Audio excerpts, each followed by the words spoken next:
Dalam beberapa tahun terakhir, Indonesia dihadapkan pada gelombang pemutusan hubungan kerja atau PHK yang terjadi di berbagai sektor industri. Nah, kondisi ini dipicu oleh berbagai faktor seperti perlambatan ekonomi global, efisiensi yang dilakukan oleh perusahaan, serta dampak lanjut dari pandemi yang belum sepenuhnya pulih. Fenomena PHK ini tidak hanya mempengaruhi para pekerja aktif, tetapi juga berdampak pada dinamika pasar tenaga kerja secara keseluruhan dan menciptakan kecemasan di kalangan pencari kerja, terutama generasi muda. Lalu, seperti apa tantangan yang dihadapi para pencari kerja, khususnya pada generasi muda saat ini? Insight akan membahasnya bersama saya, Desi Anwar.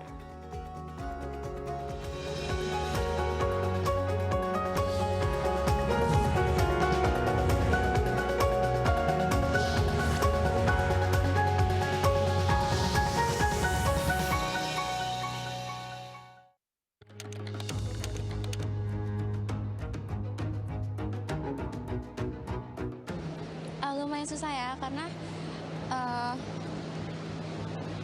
dari pengalaman juga, karena saya juga baru pertama kali gitu ya. Kan biasa kerja juga cari pengalaman gitu kan. Untuk nyari kerja sih lumayan susah banget. Daripada tahun ini tuh juga lumayan meningkat ya. Ada misalnya dari lulusan tahun sekarang, untuk para pekerja baru, lulusan SMK, SMA, paling juga bakalan nambah lagi.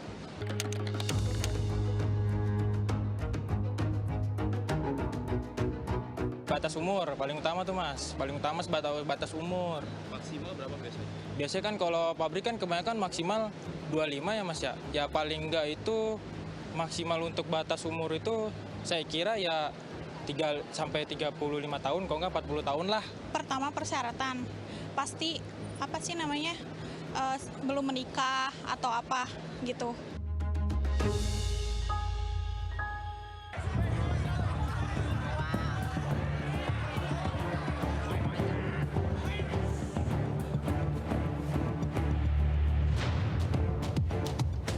Lapangan pekerjaan masih menjadi persoalan struktural di Indonesia.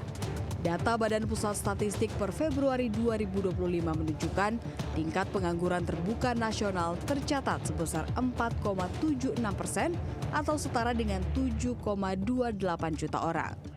Dan dibandingkan dengan Februari 2024 per Februari 2025, jumlah orang yang menganggur meningkat sebanyak sekitar 0,08 juta orang atau sekitar 83.000 orang yang naik kira-kira 1,11%.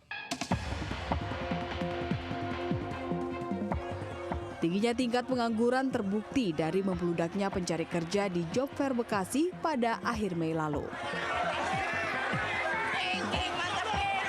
Lebih dari 25.000 orang menyerbu acara yang hanya menyediakan 2.000-an lowongan kerja dari 64 perusahaan. Antusiasme yang tidak seimbang dengan ketersediaan lapangan kerja berujung pada kericuhan dan sejumlah korban pingsan akibat kelelahan. Menanggapi masalah susahnya lowongan pekerjaan, Menteri Ketenagakerjaan Yasirli menyebut kurang optimalnya laporan lowongan kerja perusahaan kepada pemerintah setempat. Padahal ada regulasi yang mewajibkan hal itu, yakni Perpres nomor 57 tahun 2023 tentang Sistem Informasi Ketenagakerjaan. Sebenarnya ada aplikasi Siap Kerja. Siap Kerja, disitulah yang memang kita mendesain pencari kerja dengan perusahaan itu harus bertemu. Nah, di sini yang sedang kita lakukan adalah mengingatkan kembali semua perusahaan bahwa mereka itu wajib lapor lowongan pekerjaan. Karena itu ada regulasi. Direktur Eksekutif Selios Bima Yudhistira mengatakan tingginya angka pengangguran di Indonesia disebabkan keterbatasan lapangan kerja. Ditambah lagi dengan menyusutnya belanja pemerintah akibat efisiensi sehingga terjadi banyak PHK. Tantangan pengangguran terutama di usia muda ini salah satunya disebabkan oleh terjadinya mismatch. Tidak hanya soal keahlian yang dibutuhkan oleh industri berbeda dengan yang dipelajari pada saat perguruan tinggi misalnya, tapi juga terjadi mismatch dari segi jumlah. Karena memang lapangan kerjanya sangat terbatas. Industri pengolahan sedang mengalami kontraksi. Dilihat dari PMI manufaktur yang turun, kemudian sektor jasa yang sebagian menyerap tenaga kerja, perhotelan itu terdampak efisiensi belanja pemerintah. Sektor perbankan juga semakin menyusut dengan adanya beragam teknologi, dan sektor startup ini banyak yang mengalami kesulitan pendanaan sehingga rekrutmennya sangat terbatas. Bima menambahkan, untuk mengatasi tingginya tingkat pengangguran, pemerintah bisa menciptakan lapangan kerja lebih banyak atau dapat memberikan stimulus berupa potongan pajak maupun stimulus peningkatan daya beli sehingga lapangan pekerjaan terbuka. Tim Liputan CNN Indonesia.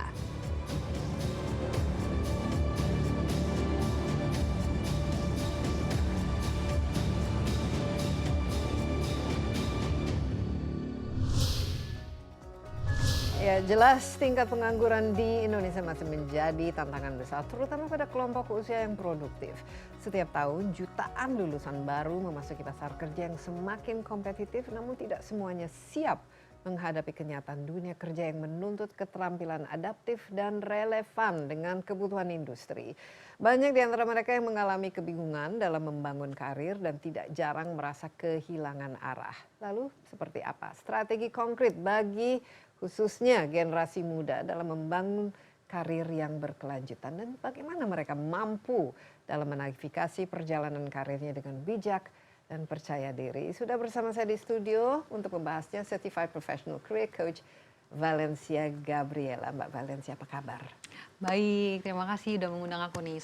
It's an honor. Iya, ini topik yang sangat-sangat penting ya, sangat relevan. Betul. Apalagi kita melihat sekarang yang memang ekonomi lesu di mana-mana, bukan saja di Indonesia tapi di seluruh dunia, sehingga angka pengangguran juga semakin meningkat. Tapi tadi kita lihat ada job fair itu, ini sebenarnya miris ya, menyedihkan ya. Begitu banyak orang datang berbondong-bondong mengharapkan mendapatkan pekerjaan, puluhan ribu yang datang, tapi ternyata yang pekerjaan, lapangan kerja yang ada hanya jauh lebih sedikit. Bagaimana Mbak Valencia melihat fenomena ini khususnya di Indonesia mengenai PHK, tapi juga kualitas dan situasi ya SDM maupun lapangan kerja yang ada saat ini di Indonesia? Kalau kita ngelihat emang banyak banget ya. Tadi kalau ngelihat miris banget, kayak ada ribuan, sampai ada yang pingsan bahkan ketika mau mencari kerja. Tapi sebenarnya aku ngelihat tadi kan sempat di-mention kalau memang ada kurangnya jumlah lapangan pekerjaannya. Tapi sebenarnya kalau misalkan dari riset itu memang ada yang kurang, tapi sebenarnya juga banyak timbul pekerjaan-pekerjaan baru sebenarnya ya. Tapi malah yang masalah yang lebih krusial itu adalah kesenjangan skill sih. Jadi tadi juga ada disebutkan ya, kalau apa yang dipelajari di kuliah atau mungkin selama ini yang ditekuni itu sebenarnya beda banget nih sama yang dibutuhkan sama pekerjaan. Karena sekarang ada teknologi kan maju, udah ada pekerjaan-pekerjaan baru. Dulu mana ada namanya AI engineer. Sekarang udah banyak tuh dicari AI engineer. Atau bahkan cloud computing atau data analis. Dulu mungkin nggak ada. Nah itu tuh ada kesenjangan skill itu sih Mbak, yang menurut aku dibutuhkan banget buat mencari kerja sekarang. Yang disebut juga sebagai mismatch ya. Betul, mismatch. Nah ini kenapa mismatch itu terjadi? Kita kan lihat kan sekarang sudah banyak program seperti Merdeka Belajar dan Minat yang memang dikhususkan ya bagi para mahasiswa supaya mereka setelah lulus bisa langsung mendapatkan pekerjaannya. Tapi apa sekarang yang terjadi di lapangan sebetulnya? Kenapa sebagian besar mismatch itu terjadi? Kalau aku lihat sih sebenarnya satu pastinya percepatan teknologi yang kadang-kadang kita nggak bisa terlalu kejar gitu ya. Contoh misalnya tiba-tiba AI masuk ya kan, terus dalam setahun 2 tahun tiba-tiba langsung mengubah banyak banget pekerjaan-pekerjaan baru muncul. Bahkan ada banyak pekerjaan juga yang akhirnya bisa dibilang digantikan kan sama mesin atau otomasi gitu. Jadi dari kita mungkin sistem kita tuh nggak bisa mengikuti perubahan teknologi yang sebenarnya lebih cepat gitu jalannya. Apa-apa saja kira-kira pekerjaan yang misalnya kita selama 4-5 tahun sama kuliah menekuninya, tapi ternyata ketika lulus sudah tidak diperlukan lagi karena ada AI ataupun mesin yang menggantikan. Ini contohnya apa-apa saja pekerjaan yang sifatnya itu konvensional? Oke, sesuatu yang sebenarnya mungkin repetisi gitu ya. Contoh misalnya ada administrasi gitu. Itu sesuatu yang sebenarnya saat ini kan AI bisa bantu. Atau bahkan sekarang juga banyak yang dibilang, oh desain, copywriting gitu. Sebenarnya AI juga bisa bantu gitu. Tapi sebenarnya sekarang di banyak pekerjaan ketika aku diskusi juga sama banyak rekruter gitu ya. mereka melihat mungkin pekerjaan ini masih bisa ada, tapi gimana orang-orang ini bisa menggunakan AI juga dalam pekerjaan mereka misalnya, atau bahkan selain hard skill, gimana mereka punya soft skill yang bisa lebih ditekankan. Jadi sekarang itu kalau dulu yang penting lo bisa administrasi, lo bisa pembukuan, cukup gitu ya. Sekarang udah enggak sih. Apalagi udah ada digitalisasi, udah ada globalisasi, udah lebih dari itu, bukan cuma hard skill yang dicari sebenarnya sama pencari pekerjaan atau perusahaan. Jadi apa yang mereka cari pada recruiter ini? Recruiter, nah aku sebenarnya ngelihat ada 5 aspek gitu. Jadi 5 aspeknya, salah satunya pasti technical atau hard skill tadi. Misalnya, kita mau cari coders, maka harus bisa ngoding dong. Nyari desainer harus bisa desain. Tapi sebenarnya selain technical and hard skill, ada 4 yang lain. Jadi yang pertama itu ada intellectual ability atau kognitif. Jadi gimana kita bukan cuman dikasih kerjaan, terus selesai. Tapi sebenarnya kita bisa punya kemampuan buat problem solving gitu, memecahkan masalah, mengkritisi gitu ya. Jadi ide-idenya jadi lebih berwarna gitu kan. Nah, ini yang sebenarnya kadang-kadang juga kurang nih untuk kita misalnya di Indonesia gitu. Karena kita mungkin banyak di pendidikan sekarang yang lebih banyak di spoon fed kan. Kita terima, kita hafal. Nah, jarang kita mengkritisi. Nah, itu sebenarnya memang harus dikembangkan juga. Nah, selain intellectual ability, sebenarnya ada ketiga itu adalah lebih ke personality and behavioral traits. Makanya sekarang kalau recruiter atau perusahaan ketika interview pasti akan nanya, gimana kamu kerja di tim? Gimana kamu kerja under pressure gitu kan? Salah pertanyaannya. Karena mau tahu nih sebenarnya individu-individu ini gimana ketika mereka kerja sama tim atau kerja di bawah tekanan. Nah, jadi itu sebenarnya nggak cuma hard skill makanya. Yang keempat itu emotional intelligence. Itu mengenai soal gimana kamu kenal diri kamu dan kamu bisa relasi sama orang lain juga. Gitu. Karena ketika kita kerja di company yang pasti yang dicari bukan cuma pintar ya, tapi bisa berkolaborasi kan. Ya, bisa menjadi team player. Benar. Dan kadang-kadang juga harus kenal sama diri. Nah, ini juga yang kadang suka lupa sih, Bu. Jadi kadang kalau kita nggak kenal sama diri, jadi lebih mudah burn out, apa-apa stres, karena kita mungkin nggak tahu value kita apa gitu. Nah, yang terakhir tuh lebih ke arah motivasi sama value alignment kita sama perusahaan. Jadi gimana motivasi kita nih ketika mau kerja, align nggak ya value kita sama perusahaan. Nah, makanya ini empat hal ini sih yang menurut aku sangat bisa dikembangkan on top of the hard skills-nya. Oke, gitu. plus value alignment itu penting sekali. Betul. Nah, ini ada 5 hal ini menurut saya itu penting untuk kita bahas satu persatu dan bagaimana apakah ini tercermin di dalam SDM yang kita cetak lah istilahnya, karena kan untuk menjadi seorang, ini kita bicara S1 lah. Iya. Untuk Fresh grade, mencapai level pendidikan seperti itu saja kan sudah melalui tahap yang cukup bekerja keras dengan menguras energi dan juga menguras biaya dan lain sebagainya. Tapi ketika lulus dan ternyata tidak ada ruang yang bisa mengakomodasi skill ini, pasti ada yang tidak beres ataupun mismatch itu terjadi. Nah, kita istirahat sebentar Mbak Valencia, tapi boleh. kita akan lanjutkan setelah yang berikut ini. Tetaplah bersama Insight with Desi Anwar.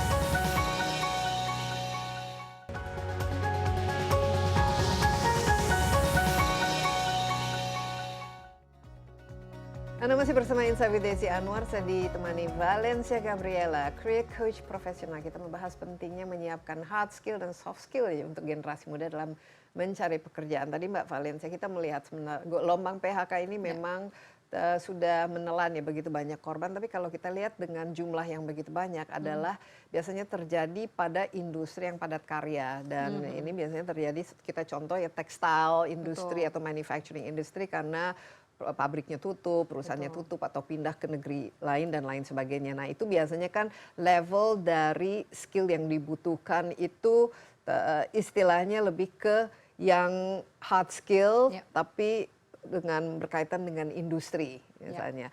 Sementara itu yang karir yang dibutuhkan atau lowongan pekerjaan yang ada misalnya di service industry atau tadi yang sifatnya lebih ke teknologi, inovasi ya, yang lebih kekinian lah. Itu sering ada terjadi mismatch. Ada lapangan kerjanya tapi tidak diisi ya oleh orang-orang yang memenuhi kriterianya, sehingga para recruiter itu sulit untuk mendapatkan orang yang dianggap pas. Padahal sudah memiliki sejumlah mungkin sertifikat ataupun diploma. Salah satunya yang pertama tadi, technical skills-nya itu mismatch. Bisa dikasih contoh dan kenapa ini bisa terjadi dan apa yang sebelum kita mengisi formulir aplikasi itu, apa yang harus disiapkan sehingga dari segi technical skill itu sangat basic, itu tidak terjadi mismatch? Oke, sebenarnya mungkin kadang-kadang bisa jadi emang mismatch gitu ya, karena kadang kita harus lihat betul nih dari job requirements-nya.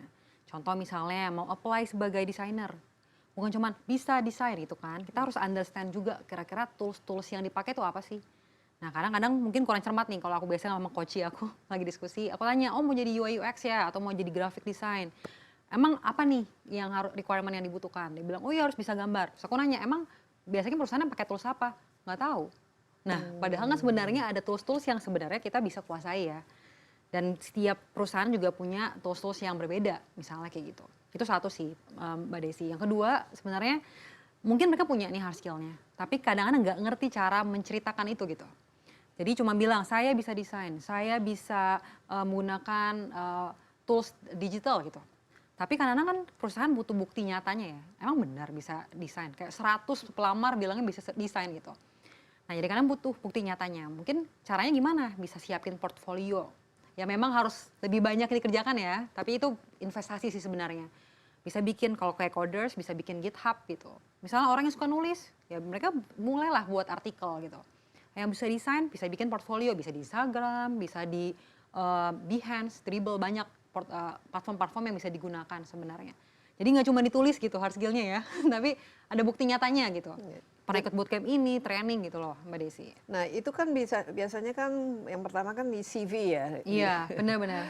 Dan biasanya kalau recruiter kan mereka melihat bukan hanya 1-2 CV, tapi kadang-kadang bisa ratusan atau ribuan CV ya. Betul. Dan bagaimana supaya CV technical skill-nya itu dari awal tuh, wah ini minimal sudah bisa dipahami. Itu perlu dirincikan apa-apa saja, misalnya software atau aplikasi yang dikuasai dan lain sebagainya. Itu memang harus ditulis Ya, ya. betul. Biasanya sih harus ditulis gitu. Nah sebenarnya kadang memang kekurangannya, kalau misal aku juga setiap hari pasti ada review puluhan CV gitu ya. Kekurangannya suka gini, biasanya cuma tulis skill gitu kan, technical skill, bisa Microsoft Word, Microsoft Excel, tulisin nama dia panjang bener gitu. Nah padahal sebenarnya karena mungkin bukan cuma list tanggung jawab gitu ya, atau list bisa apa, tapi sebenarnya buktinya apa gitu. Tadi bisa dari portfolio ya misalnya. Nah portfolio itu bisa dilampirkan dengan CV itu? Benar, biasanya bisa. Jadi biasanya di CV kita kasih space untuk kasih link portfolionya. Nah itu dikembalikan lagi nih, tergantung role-nya apa kan ya. Coba bentuk dari CV dan kata-kata ataupun ini kan pertama kali ya. Di atas kertas dulu sebelum ketemu sama orangnya. Betul.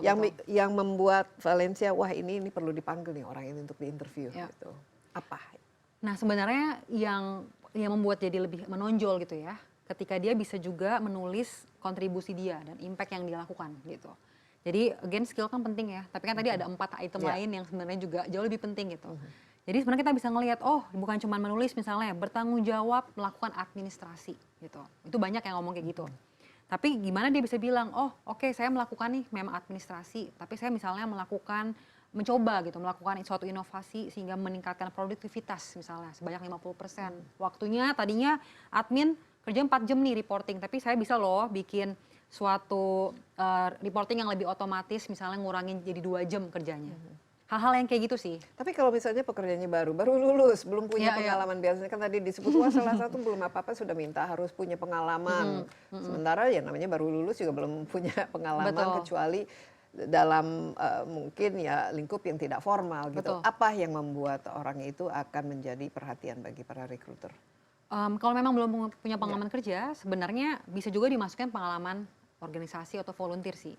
Makanya sebenarnya sangat di-encourage sih buat anak-anak universitas gitu untuk bisa proaktif gitu. Karena again yang tadi, di luar yang technical skill, ya personality atau gimana kemampuan di berelasi, itu kan pasti didapatkan dengan dia teamwork ya.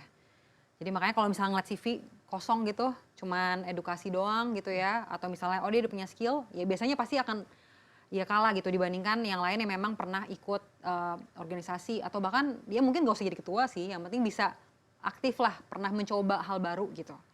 Dan ketika misalnya di edukasi pun, mungkin dia sesuatu yang misalnya dia bisa tekankan, oh saya belajarnya ini. Saya pernah loh bikin project ketika saya dulu di misalnya di teknik gitu ya, saya bikin project ini gitu. Saya bekerja sama dengan tim, itu juga bisa dilampirkan. Jadi bukan cuma sekedar kayak biodata gitu loh. Jadi di situ kelihatan misalnya ada leadership skillnya karena dia membangun leading suatu project dan lain sebagainya. Tapi secara keseluruhan kualitas dari CV ini kan banyak sekali yang tadi disebut 80.000 pengangguran baru ini yang sudah exist setiap tahun yang lebih dari 7 juta ya orang masuk ke untuk mencari pekerjaan. Tapi rata-rata itu seperti apa sih kualitas dari melihat dari di atas kertas saja kualitas SDM itu bisa kelihatan ya? Sebenarnya ya secara sebenarnya kita bisa bilang kelihatan, misalnya kelihatan dari segi dia oke, kita tahu biodata dia pernah ngapain ya pengalamannya. Tapi emang kita nggak bisa bilang 100%, oh ini bagus, ini jelek. Menurut aku itu juga nggak adil ya. Karena ada juga orang-orang yang mungkin nggak terlalu bisa nih misalnya menulis gitu, bingung caranya gimana. Jadi tapi sebenarnya CV itu memang mau nggak mau sih sekarang Mbak. Itu kan jendela iya, terhadap mau mau bagaimana ya sekarang. kita memilih itu. Benar, jadi sekarang sih kalau aku ngeliat kualitas CV-nya emang banyak yang masih belum terlalu detail gitu tulis CV-nya. Terus kadang-kadang masih banyak typo juga gitu. Jadi kayak masih kurang profesional juga gitu Mbak. Jadi sebenarnya kalau makanya kita selalu encourage sih untuk anak-anak yang universitas student ya. Gimana ketika mereka emang udah mau lulus gitu ya, ayo siapin CV-nya nih dengan baik gitu. Tulis gitu dan thoughtful gitu ketika nulisin CV-nya, lebih detail, tulisin kontribusi kamu. Ya supaya karena emang sekarang mau nggak mau ketika daftar kerja pasti CV yang akan dilihat. Tapi CV itu perlu panjang atau satu halaman juga cukup atau bisa berpuluh-puluh halaman dengan segala macam penghargaan atau prestasi yang bagaimana yang lebih di-prefer oleh seorang recruiter? Sebenarnya kalau untuk fresh grad kita selalu bilang sih maksimal 2 halaman ya. Kalau memang punya organisasi yang banyak gitu. Tapi kalau misalnya 1 halaman itu lebih dari cukup sebenarnya. Karena percuma dia tulisin 10 item padahal nggak relevan juga sama pekerjaan dilamar. Nah itu juga sih sebenarnya masalah umum untuk melamar pekerjaan. Oke. Iya. Jadi kalau untuk CV yang sekilas karena kan recruiter juga tidak punya banyak waktu dan sementara itu begitu banyak CV yang masuk yang membuat CV itu menonjol 3 hal yang membuat Valencia wah ini harus kita panggil nih besok. Sebenarnya aku ada 3 nih. Aku selalu sebutnya 3C gitu ya. 1 customize, clarity, sama concise. Biasa ketika aku kasih tahu anak kuliah tuh gitu. Kalau yang penting pertama harus customize dulu. Jadi yang tadi percuma nulisin 10 halaman, tapi semuanya organisasi ditulis. Nah itu kelihatan nggak terlalu general. Kayak ini anak nggak mau kemana sih gitu ya, kita kurang ngerti dia mau kemana. Jadi harus benar-benar relevan dengan job yang dilamar. Mau daftar desain ya cari soft skill dan technical skill yang memang serupa gitu. Nah juga tadi ada concise, jadi nggak perlu panjang-panjang sebenarnya. To the point. To the point, yang penting singkat dan relevan ya. Dan terakhir clarity. Jadi CV-nya tuh gampang dibaca. Jelas. Gitu. Benar, karena gini Mbak, kadang-kadang kita nemu CV yang banyak banget gambarnya sampai tulisannya tidak terbaca. Jadi gimana kita bisa membantu recruiter untuk nge-screen CV kita dengan lebih mudah. Perlu ada foto juga? Kalau foto opsional sih sebenarnya. Ya. Ini lebih ke recruiter lihatnya kalau ada foto itu membantu atau malahan sejujurnya fun fact kalau di luar negeri itu malah nggak boleh foto. Nggak boleh ya? Iya, karena kalau foto kan kadang bisa jadi bias ya. Ya kita namanya human ya melihat foto, aduh kayaknya ini nggak nyambung nih kalau orangnya kayak begini. Kayaknya begini gitu. Ya, kayak aura atau apa ya. tapi kalau di sini ya ketika emang kita mau menampilkan foto, ya make sure it's professional aja sih. Memang foto yang untuk kita melamar kerja gitu. Sekarang kalau Valencia melamar akan ini nggak dipasang nggak fotonya? Aku enggak sih.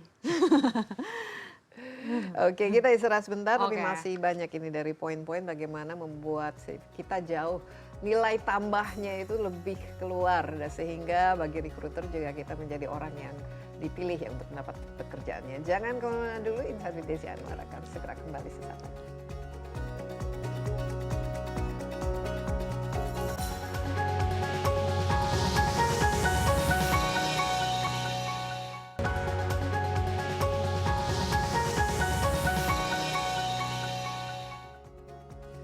Masih bersama Insight with Desi Anwar, saya ditemani Valencia Gabriola, career coach profesional, membahas pentingnya mempersiapkan skill generasi muda ya untuk terjun ke dunia kerja. Memang sekarang itu berita mengenai PHK itu ada di mana-mana, jumlah orang yang menganggur juga semakin lama semakin meningkat, tapi di sisi yang lain jumlah pekerjaan baru atau pekerjaan yang memerlukan orang-orang yang terampil dengan skill yang cocok atau sesuai dengan pekerjaan itu juga tidak sedikit ya. Tapi masalahnya mencari orang yang tepat untuk mengisi pekerjaan itu sendiri ini namanya mismatch ya, sehingga kalau kita idealnya kalau kita lulus dari kuliah dan setelah kita menekuni beberapa tahun keterampilan tertentu dan kita lulus itu siap pakai.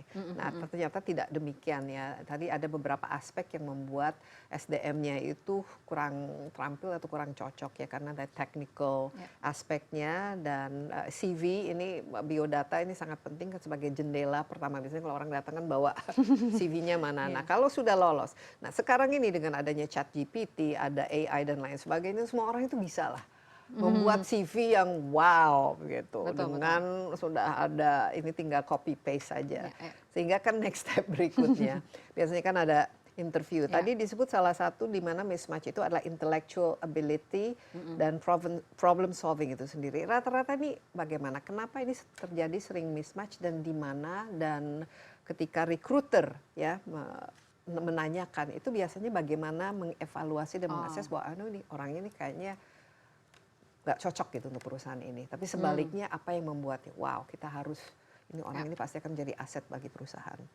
Oke, sebenarnya kalau banyak perusahaan yang besar biasanya itu mereka udah punya tesnya gitu. Ada namanya General Aptitude Test. Ada juga bahkan beberapa company yang aku tahu bahkan punya tes sendiri kayak game gitu, atau ada semacam psikotes juga. Iya, psikotes untuk memang menilai soal bagian ini gitu. Kemampuan berpikir, ketika dia mengambil keputusan bahkan apakah berpikir kritis, itu biasanya dinilai dari tes-tes memang seperti itu. Nah, gimana dong cara belajarnya? Sebenarnya banyak sih free gitu ya, free online yang sebenarnya kita bisa belajar psikotesnya, general aptitude-nya gitu. Jadi dulu juga aku inget banget pas fresh grad mau daftar kerja, aku pelajari sendiri, beli bukunya. Oh gini caranya. Jadi cara ngelatih, oh cara pikirnya gini gitu. Sebenarnya itu bisa dilatih. Jadi harus ada usaha untuk mempersiapkan diri. Nah, tapi rata-rata para pelamar pekerja kita mereka melakukan ini enggak sih? Nggak semua ya. Nggak semua. Jadi kadang-kadang emang harus diingatkan dulu sih. Kayak karena ini memang sesuatu yang paling dicari, salah satu dicari, apalagi mau ke perusahaan-perusahaan yang cukup besar seperti multinational company gitu. Nah, tapi kalau untuk perusahaan-perusahaan yang mungkin tidak sebesar itu, biasanya cara ngetesnya biasa dari segi pertanyaan. Apa kira-kira yang nanti ditanyakan untuk mengetes bahwa ini orang ini bisa melakukan pekerjaannya dengan baik, bisa mencarikan solusi ataupun jawaban terhadap problem? Nah, biasanya itu akan dikasih case study gitu. Jadi biasanya ketika kerja, misal kerja di bagian finance gitu ya, atau bagian marketing, akan ada case study yang biasanya, oh ini pernah nih perusahaannya mengalami masalah ini, kira-kira kamu approach-nya gimana ya? Nah kadang-kadang mungkin tidak akan dicari jawabannya pasti benar, enggak. Tapi yang mau dicari adalah cara pikirnya, train of thoughts-nya kalau orang-orang bilang. Oh cara pikirnya gimana ya ketika ada masalah, oh misalnya tiba-tiba timnya konflik gitu. Kamu gimana nih kira-kira cara mau menanganinya? Atau misalnya tiba-tiba ada penurunan pendapat. Kalau kamu misalkan ditempatkan sebagai junior marketing, kira-kira kamu punya ide apa ya? Kayak gitu. Nah ini bagaimana mempersiapkan diri untuk supaya pas recruiter menanyakan ini langsung tahu jawabannya gitu ya. Tahu jawabannya dan menyampaikannya dengan confident, percaya diri. Nah semua itu sebenarnya menurut aku bisa dipelajari. Tinggal apakah kita mau belajar lebih banyak gitu ya. Ini sebenarnya juga bisa dipelajari sih Mbak Desi. Jadi banyak juga resource di luar sana, dan sekarang kita udah banyak banget informasi ya. Tinggal di Google Iya, tinggal di Google. Pertanyaan ketika mau menjadi junior finance analyst misalnya. Sebenarnya udah ada gitu, kira-kira case tadi yang akan ditanyakan. Memang mungkin ketika kita nyari resource-nya, belum tentu 100% itu yang akan ditanyakan. Malah enggak ya. Tapi kan kita punya latihannya nih. Oh kalau ditanya kayak gini, kira-kira gue akan jawabnya gini. Bisa diskusi sama teman, bisa diskusi sama senior. Malah mungkin bisa tanya ChatGPT juga, menurut lo jawabannya apa nih gitu ya. Atau bisa jadi kayak, lihat ada juga resource yang memang punya pertanyaan dan punya contoh jawabannya gitu. Nah, jadi kita tahu nih trend of thoughts-nya gitu. Nah seberapa penting sebenarnya tahap interview ini bagi seorang recruiter untuk menentukan pilihan? Sangat penting sih. Sangat-sangat penting. Jadi walaupun misalnya udah CV itu kan biasanya kita ada technical test yang tadi ya, atau dan itu udah lulus misalnya, udah lulus semua ya. really good result gitu. Nah, dan ternyata ketika di interview intellectual ability-nya, wah ini orang pinter banget ini IQ-nya tinggi, ini problem solving-nya bagus dan lain sebagainya. Tapi apa yang bisa membuat orang itu mungkin not the right fit? Nah, tadi ada yang namanya personality atau behavior. Test, betul. Yang ini kan agak subjektif ya, dan memang recruiter juga manusia, pasti punya ada pilihannya sendiri. Apa yang biasanya membuat orang itu merasa, misalnya ada 3 kandidat kan biasanya yang sama-sama kuat, dari segi personality sama behavior itu biasanya apa yang dicari? Nah ini sebenarnya depend balik lagi ke perusahaannya sih. Dan biasanya mereka akan mau namanya cari yang culture fit gitu kan. Nah maka tadi aku sempat mention di yang terakhir, motivation dan juga value alignment. Walaupun terdengar, motivasi pastilah mereka mau kerja gitu ya. Tapi kadang-kadang belum tentu value-nya selaras juga sama perusahaan gitu. Nah kadang-kadang ketika memang ada motivasi yang clear gitu ya, value yang clear, itu biasanya perusahaan akan lebih cari tuh. Karena melihat, oh ini kayaknya akan lebih loyal gitu, misalnya ke company. Misalnya dia suka, contoh dia daftar ke perusahaan yang memang sustainable. Emang ternyata dia emang jiwanya suka nih something yang sustainability gitu. Biasanya akan lebih loyal karena dia percaya sama value perusahaannya. Nah, untuk mengetes atau menanyakan apakah ini orang kemudian hari memang akan jadi anggota perusahaan yang loyal, mengikuti budaya perusahaan dan lain sebagainya, itu bagaimana dalam interview yang mungkin hanya makan waktu 10-15 menit gitu. Nah, biasanya kalau ditanya pasti, kenapa nih kamu mau daftar kayak gitu. Terus biasanya, coba dong ceritain soal diri kamu. Misalnya, kamu kalau misalnya apa secara khusus gitu ya, ketika tech, kamu pernah nggak sih melakukan project-project tech sebelumnya? Atau, kalau sustainability, kenapa kamu tertarik sama sustainability? Itu mungkin pertanyaan ya. Nah, tapi sebenarnya sih di luar setelah interview, biasanya juga mereka akan tetap mencari, biasanya rekruter juga akan mencari namanya di Google. Nggak akan melihat di dunia online gitu. Sekarang ini, makanya ini penting ya, hati-hati apa yang kita posting ya. Betul. Seberapa referensi, kan biasanya kan ada referensi, apalagi kalau kita pindah pekerjaan dan lain sebagainya. Seberapa penting itu referensi serta jejak dunia maya kita zaman sekarang ini dalam merekrut orang? Sekarang sih karena udah online udah sangat marak gitu ya, itu udah sangat amat penting dan bahkan itu harus menjadi investasi kita sih. Apalagi tadi sempat disebutkan jejak digital, kalau kita sebutnya digital dirt gitu. Kita punya nggak ya digital dirt? Karena coba kita Google nama kita nih, yang muncul yang baik-baik atau jangan-jangan ada red flag gitu. Karena jangan salah, kadang-kadang recruiter suka cari juga namanya diketik dulu. Oh, ada 3 kandidat bagus banget, bingung milihnya, ya cari lah ya di Google gimana. Dilihat ada red flag atau enggak. Nah, red flag-nya itu seperti apa? Misalnya post foto-foto yang mungkin kurang, yang senonoh gitu. Mungkin nggak, ya harusnya nggak ditampilkan di sosial media atau dimanapun, tapi tertampil. Atau bahkan kayak, ya sekarang nggak mau banget ya lihat ada komen, kok nih komen-komennya kok kayaknya hatred banget gitu misalnya. Ya hal-hal seperti itu sih. Atau mungkin ngomong kasar yang berlebihan. Ya, jadi itu hal-hal yang mungkin, ya kita kan memang sekarang di dunia digital, ya itu kan ekspresi diri ya, itu betul. Tapi kita juga harus lihat sejauh mana sih sebenarnya mungkin ada hal-hal yang kita nggak perlu post di sosial media gitu ya. Nah itu tadi dalam konteks sosial media. Mungkin ini juga buat, karena generasi sekarang semua tampil dan harus eksis di media sosial, kalau nggak mereka tidak eksis as a point. Cuma harus lebih dipikirkan masa depan, jadi jangan misalnya posting hal-hal yang, ya kita semua kan makan di post, kumpul-kumpul rame-rame dan lain sebagainya, kasih komentar, itu semua ternyata bisa dijadikan referensi yang bisa backfire ya, atau menjadi karena kan sekarang gampang banget ya untuk cari. Nah tapi di satu sisi sebenarnya kalau memang misal tadi ya referensi, memang sekarang kalau misalnya udah daftar kerja pasti ditanya, boleh nggak tampilkan nih 3 referensi. Nah itu makanya kembali lagi ke personal brand ya. Jadi kalau aku selalu diskusi gitu, bukan cuma soal brand di online, tapi juga brand in person gitu. Ketika kita kerja sama orang, tampilkan value yang terbaik, bertanggung jawab, rajin. Karena kamu akan direferensi sama orang-orang itu. Nah biasanya recruiter itu ketika melihat ada referensi itu memang menelpon, ini bagaimana sih si A ketika bekerja di perusahaan itu biasanya di follow up. Pasti ditelepon sih, dan pasti dihubungi biasanya. Karena kan dia juga mau make sure orang yang diterima memang baik gitu ya, dan emang punya background yang jelas, bertanggung jawab bener, dan emang ada yang nge-vote for them gitu. Dan bahkan sekarang tuh juga ada fitur di platform online ya, LinkedIn gitu ya, untuk rekomendasi itu. Nah ini menarik ya, sekarang kita juga CV atau eksistensi kita sebenarnya kan sudah bisa kita bina, kita investasi sudah kita lakukan lewat situs-situs atau aplikasi seperti LinkedIn dan lain sebagainya, yang memang khusus diciptakan untuk orang profesional ya, untuk masuk ke dunia pekerjaan, dan di situ juga kita bisa mencari kerja lewat koneksi yang kita bangun ya di LinkedIn. Ini menarik sekali karena aspek-aspek soft skill ini kan tadi kita bicara hard skill, tapi kita sudah masuk soft skill, apa-apa saja yang harus kita miliki ya supaya kita menonjol dalam proses mencari pekerjaan ya. Kita akan segera kembali bersama Insight with Desi Anwar. Tetaplah bersama kami.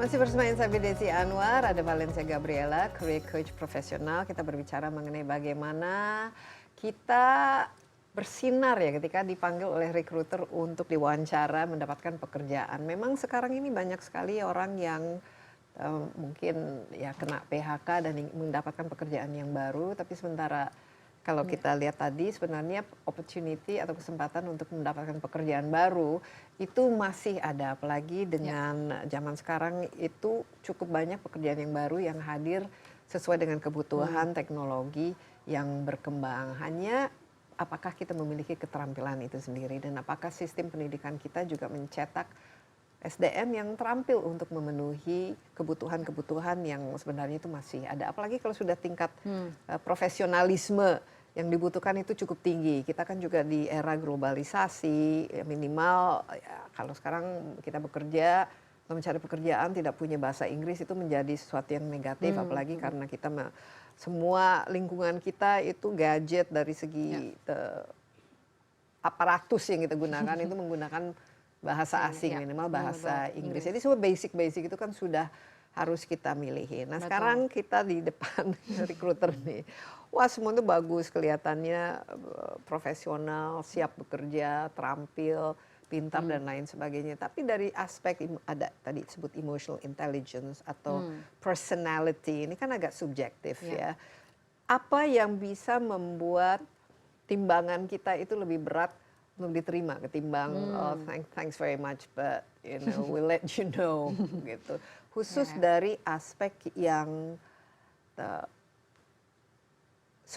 subjektivitas recruiter itu bisa kita penuhi lah ini seleranya gitu. Ya.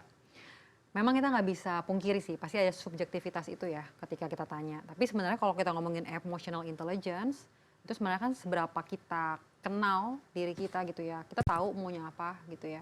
Itu sebenarnya lumayan kelihatan sih Bu, dari CV ataupun ketika interview. Gimana? Contoh, misalnya ketika ditanya orang yang nggak gitu kenal diri gitu. Dia jawab, kamu apa nih strength kamu? Dia bingung.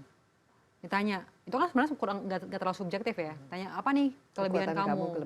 Kekurangan kamu. Itu biasa banyak ditanya. Nah masih banyak tuh yang nggak gigu. Aduh kekurangan aku apa ya? Kayak saya suka tidur deh, nggak bingung lah. Di interview ada juga yang ngomong gitu. Oh ya? Jadi kayak saya lebih suka leha-leha. Nah, kan kadang nggak kontekstual ya, gitu ya. Jadi kadang itu sebenarnya juga bisa dilatih gitu. Jadi makanya kenapa emotional intelligence starting dari self-awareness yang tinggi. Oke, misalnya kalau sekarang saya ingin merekrut Valencia, saya mengatakan apa kelebihan dan juga apa kekurangannya. Ini harusnya sebenarnya jawabannya konteks dalam melakukan pekerjaan kan, bukan sebagai seorang individu, pribadi gitu. Benar.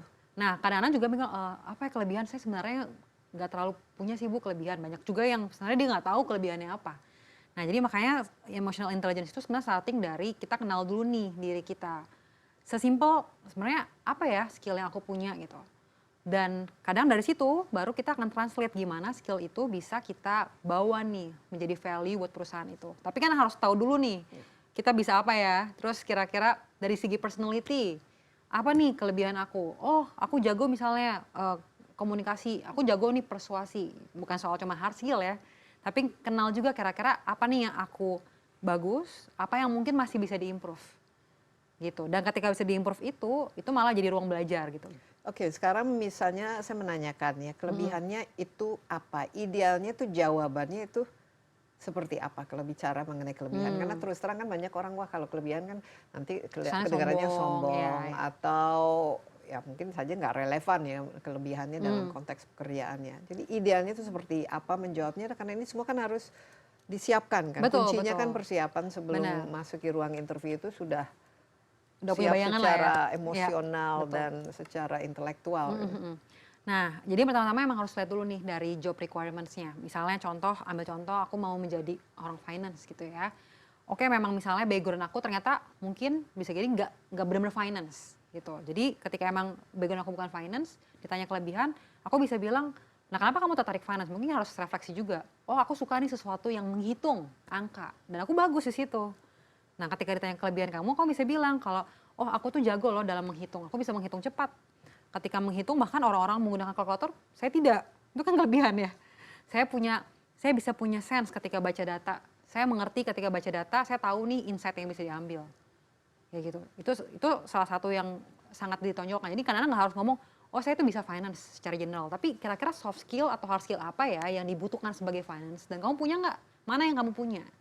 Kalau Gitu. bicara mengenai kekurangan, kadang-kadang orang tidak mau sebut kekurangan karena nanti dianggap kelemahan. Benar, Gitu. ya. Wah, ini justru nanti saya nggak diterima nih kalau saya bicara mengenai kekurangan saya. Tapi apakah bisa kekurangan itu atau kelemahan itu disampaikan sehingga membuat si recruiter itu, wah ini orang cocok ini dengan budaya perusahaan kita. Nah, kalau kekurangan sendiri sebenarnya yang pasti jangan hanya menyebutkan kekurangan tok gitu ya. Tapi sebenarnya kita tadi makanya ada 5 aspek tadi. Tapi menunjukkan juga gimana kamu improve-nya. Sebagai contoh, misalnya tadi kayak emang sih kekurangan saya suka tidur-tiduran. Ya mungkin ketika dalam konteks pekerjaan kita bisa bilang, oh kekurangan saya sebenarnya saya memang kadang-kadang tuh procrastinate gitu. Suka menunda pekerjaan karena saya ketika saya istirahat, saya jadi suka kelamaan nih istirahatnya. Nah, tapi biasanya untuk saya bisa menangani hal tersebut, saya pakai reminder nih, Bu. Jadi ketika memang saya istirahat, saya timerin. Oh, oke, istirahat 1 jam ya, setelah itu kembali lagi bekerja. Jadi biasanya walaupun saya procrastinate, saya tetap nge-remind diri saya dengan ini. Jadi gitu, ketika sebutkan kekurangan, pasti ada kekurangan namanya manusia. Tapi sebenarnya bukan cuma itu yang ditonjolkan, tapi gimana kita sebagai manusia juga aware, kita punya kekurangan ini, dan gimana cara kita tetap bisa mengatur kekurangan itu gitu dan improve itu sih. Nah biasanya kan kalau dicari ya orang itu ya kalau kita ingin merekrut orang itu kan pasti harus ada bukan saja kemampuan technical skill, problem solving, tapi harus bisa bekerja dalam grup gitu, dalam tim, dan harus juga bertanggung jawab terhadap pekerjaannya dan lain sebagainya. Untuk melihat dari segi teamworknya, leadershipnya, atau keinginan untuk selalu memperbaiki itu apa saja biasanya pertanyaan yang ditanyakan dan kira-kira jawaban yang diharapkan itu seperti apa? Biasa kalau untuk ngetes leadership, teamwork, bisa ngetanya sih, kamu pernah nggak memimpin sebuah project gitu, atau kamu pernah nggak melakukan inisiatif tertentu gitu di dalam organisasi atau pekerjaan kamu terhadap sesuatu? Karena kan inisiatif kan part of leadership ya. Dan misalnya ditanya juga, kamu pernah nggak berkonflik dengan seseorang atau tim? Atau misalnya, coba ceritain dong pengalaman kamu misalnya bekerja sama dengan lebih dari 5 orang. Biasanya akan ditanyakan itu behavioral questions namanya. Jadi di dig down pertanyaan-pertanyaan yang memang hubungan dengan orang. Dia akan lihat sih cara dia jawab. Sebenarnya nggak ada ekspektasi tertentu sejujurnya. Tapi biasanya makanya kalau interview kita pakai rumus namanya STAR namanya. Situation, task, action, dan juga result. STAR ya, situation, task, action, and result. Karena itu biasanya bisa membantu kita untuk mengartikulasi pengalaman kita dengan lebih structured. Jadi kita kasih tahu situasinya apa, kan kita ngapain sih di situ? Oh, ambil posisi leadership. Oh, aku sebagai team member. Nah, apa yang kamu kerjakan gitu ya, kolaborasi kamu gimana, dan jangan lupa menyertakan resultnya juga. Oh, ternyata setelah aku leading this number of people, ternyata kita bisa berhasil loh melakukan ini gitu. Atau misalnya ketika member aku meredakan konflik, ternyata setelah itu udah gak ada konflik lagi loh misalnya ya. Jadi ada tangible results-nya juga. Jadi berarti jangan asal ngomong saja secara general, tapi harus ada hasilnya itu seperti apa. Dan bisa diukur. Misalnya kalau memimpin satu proyek, misalnya proyeknya dari segi anggaran besarannya sekian, sehingga untuk memperlihatkan bahwa dia bisa gitu memanage gitu dalam situasi yang cukup relevan gitu. Kita istirahat sebentar, Valencia, tapi kita akan lanjutkan setelah yang berikut ini. Tetaplah bersama Insight with Desi Anwar.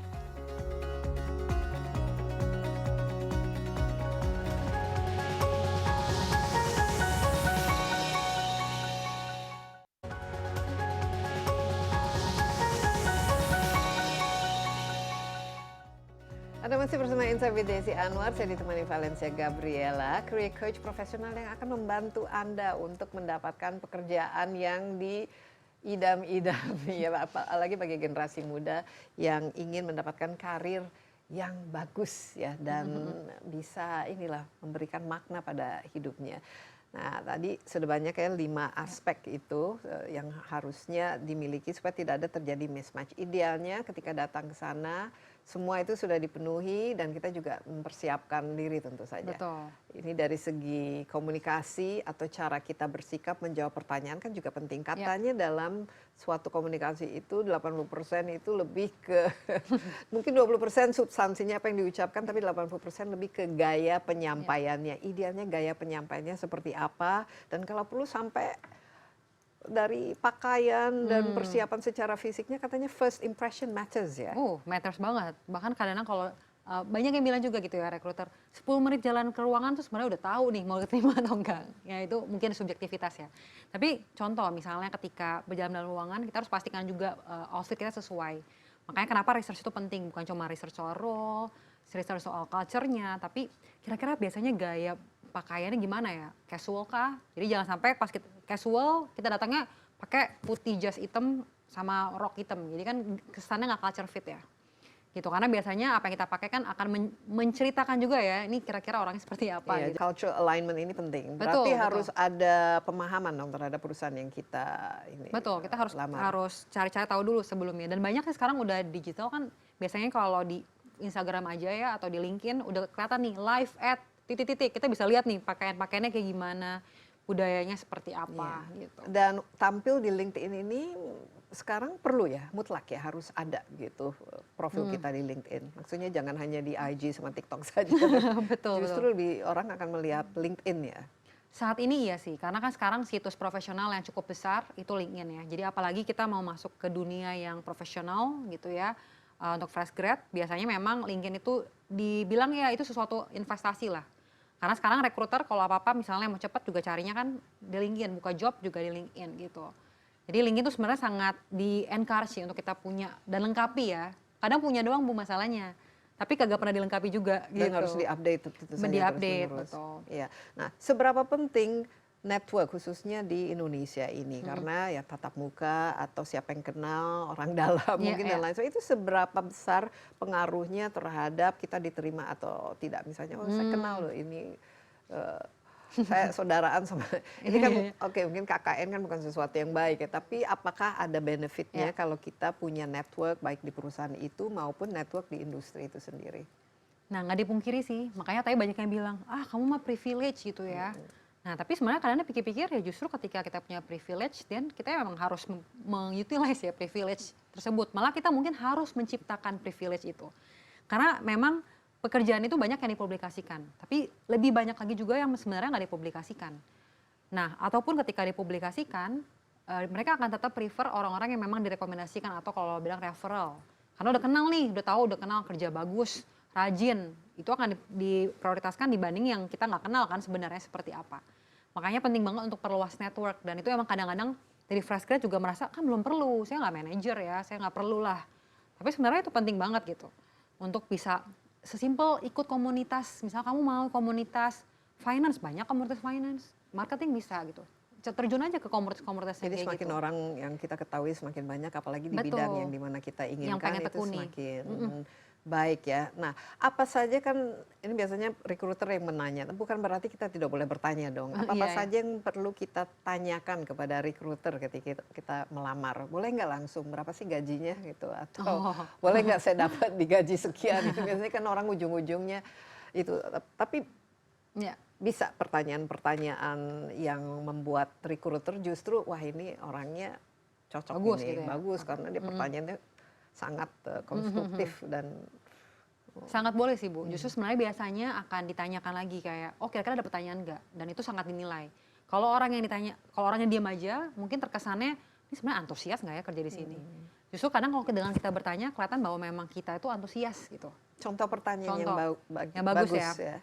Nah kalau ngomongin gaji, sebenarnya lebih aman ketika kita nunggu dari rekruternya dulu gitu. Karena kembali lagi, sebenarnya itu sih ilmu negosiasi juga ya. Kalau kita nanya duluan kadang-kadang kita yang bisa jadi kalah kalau negosiasi. Tapi kalau pertanyaan-pertanyaan bagus sebenarnya satu yang down-nya dulu adalah jangan sampai kita tanya pertanyaan yang udah ditulis di website. Contoh, visi perusahaan ini apa ya? Kelihatan kita nggak do our work, kita nggak do the homework gitu. Pertanyaan-pertanyaan yang bagus adalah seputar misalnya gimana ya saya bisa mengembangkan diri misalnya lebih baik lagi. Ada nggak ya training-training khusus untuk misalnya saya mau lebih bagus lagi nih di dalam menjadi marketing analis misalnya. Kelihatan antusias emang kamu mau belajar misalnya. Atau misalnya boleh tahu nggak ya kira-kira struktur organisasinya seperti apa ya, siapa aja ya yang saya akan kolaborasi. Jadi lebih antusias terhadap role-nya gitu. Jadi perlihatkan emang kamu tuh antusias, mau tahu, mau belajar gitu ya. Kayak tertarik banget gitu sama industrinya gitu. Tapi jangan sampai tanya hal yang sudah tertulis di website. Itu sih. Oke, nah ini akan sangat berpengaruh terhadap ini the next phone call. Benar, Gitu. benar. Nah, kembali ke generasi muda, biasanya Gen Z ya sekarang yang sudah mulai ingin ya sudah masuk ke lapangan kerja. Nah katanya ini generasi Gen Z ini kan agak beda ya, katanya kurang, pertama ya kita bicara loyalty. Kalau kita lihat milenium, karena orang boomers atau milenium atau bahkan bukan milenium, Generation X, mereka bekerja di satu perusahaan itu mereka terus bisa. Kalau 5 tahun itu dianggap pendek lah, bisa 10-15 mungkin biasanya meniti karir sampai ke puncaknya. Demikian. Kalaupun mereka mengganti perusahaan itu setelah mungkin mencapai tahap tertentu begitu. Nah katanya Gen Z itu mungkin bisa saja tiap baru apply pekerjaan, mungkin kalau ada tawaran lain yang masuk itu tanpa berpikir panjang mereka akan. Nah itu kan tren. Kalau dulu kan dilihat sebagai ini kan kutu loncat ya. Betul. Sekarang bagaimana?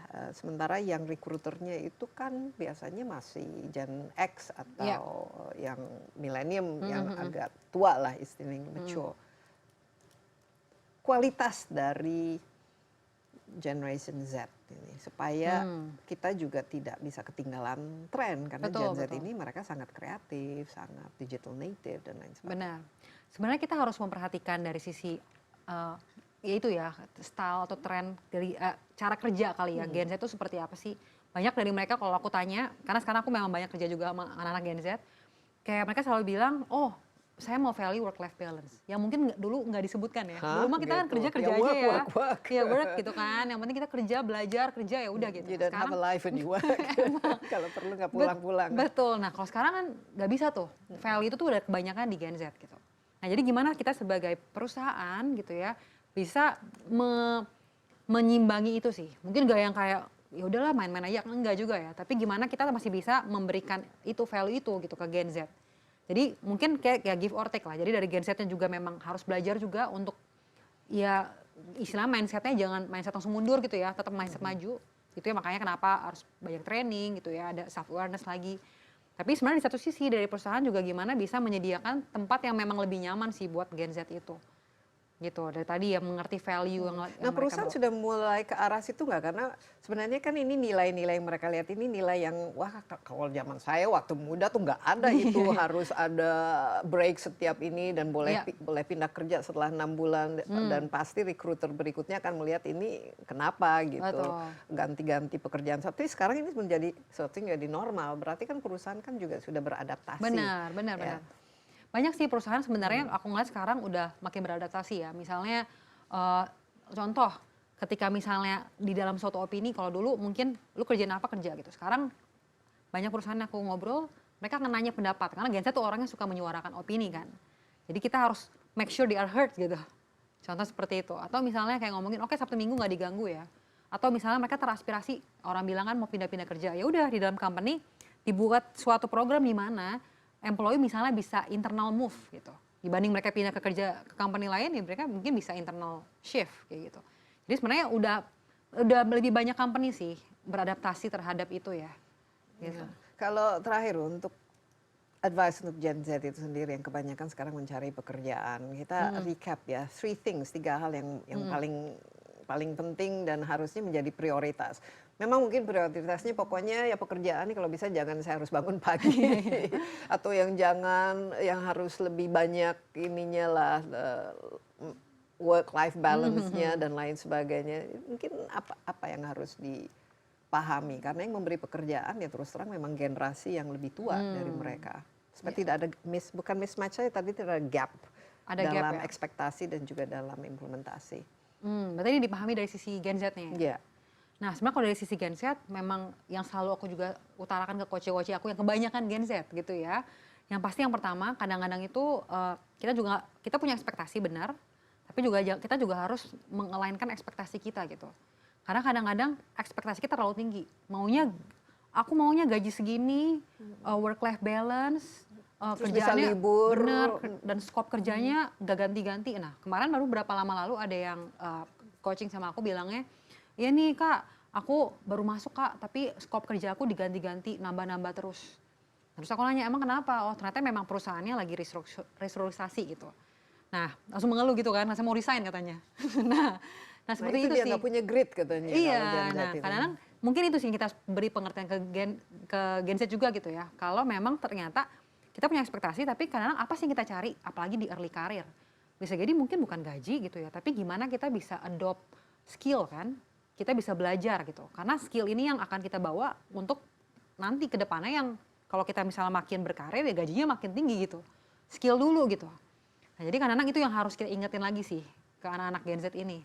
Ekspektasi apa nih gitu ya untuk di awalnya. Tapi sebenarnya yang paling penting itu adalah bagi kita semua ya, apalagi pemerintah dan menciptakan lingkungan atau lapangan kerja yang memang sesuai dengan kebutuhan. Benar-benar. Biasanya kebutuhannya ini kan semakin lama kan semakin berubah juga. Berarti kan sistem pendidikan kita juga mau tidak mau Betul. tidak harus harus adaptif juga ya. harus adaptif. Tantangan yang besar, tapi bukan hanya kita saja menghadapi, tapi seluruh dunia kita harus mau tidak mau berkompetisi. Ya. Karena ya kalau tidak kita bisa ketinggalan ya. Akhirnya pekerjaannya yang tersedia juga pekerjaan yang kualitasnya rendah, hanya memerlukan keterampilan yang rendah, dan kalau semuanya dalam tahap rendah-rendah saja, ya akhirnya kita juga sebagai negara kan tidak bisa berkembang dengan baik ya.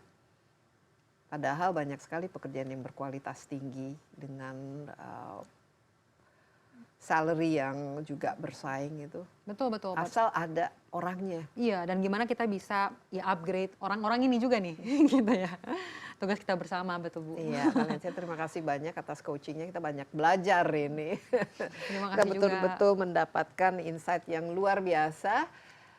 Oleh demikian, Insight with Desi Anwar kali ini kita akhiri. Terima kasih juga atas perhatian Anda. Jangan lupa Anda dapat menyaksikan tayangan ini di cnnindonesia.com dan juga di YouTube CNN Indonesia. Insight with Desi Anwar, sampai jumpa. Stay safe. Bye-bye.